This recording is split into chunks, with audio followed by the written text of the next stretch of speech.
Katy, it looked very fast-paced and physical out there this evening, but you got the win. How did you find the match today? Yeah, I think fast-paced and physical is a really accurate assessment of that game. I think, all testament to Canada, they really came out to us and they carry so well and they defend in the same manner, really physical, and I think we definitely know we won a test match this evening.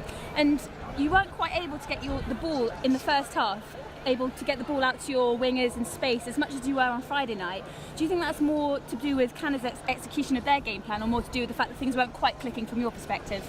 Yeah, I think we were put under a different test tonight. Ideally, yes, we're an England side that wants to go into the wide channels and play this fast-paced game. I think all testament to Canada tonight, they really put numbers in that channel and probably didn't make it easy. And I think the pleasing thing for me as a 10 is we started to find different holes. So yes, we want to go wide, but if it's not on, you've got to adapt your game, and we did that really well in parts tonight. Yeah.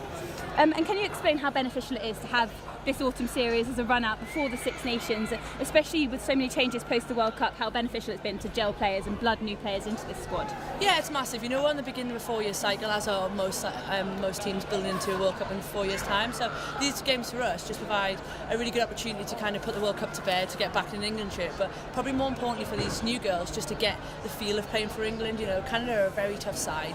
Like I say, they're very physical, and it just gets us ready. The opportunity to put new players in a series like this is brilliant, and it just puts us in a really good footing for when we go into the Six Nations after Christmas. For us, for people like me, the older, more experienced players, it's amazing. You want to see England. For me, I want to leave England in a better place, and for us to do that, you need to have the next generation coming in, and like the names you've just said, those girls are. We've got the likes of Zoe Harrison at 10, who's literally on my heels, pushing me every session, and ultimately that's what's going to make us all better. It drives us to get better and to kind of keep improving and pushing the game forward. And I think it must be very pleasing for the likes of Simon and the rest of the coaches to see those girls doing what they're doing against a good side tonight. And I just wanted to ask you about the before the autumn series, the historic pay deal between the RFU and U15's players.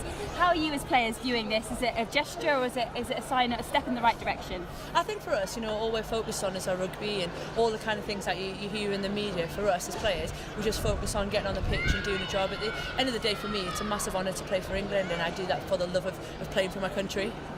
And just finally, you brought out loads of fans tonight at the Twickenham Stoop. This weekend you're over the road at Twickenham Stadium. You're playing after the men's game. Do you think there needs to be more of a push in the future to potentially play before the men's game, or to play at Twickenham in your own right? I think for us, coming here tonight and seeing that crowd is absolutely fantastic.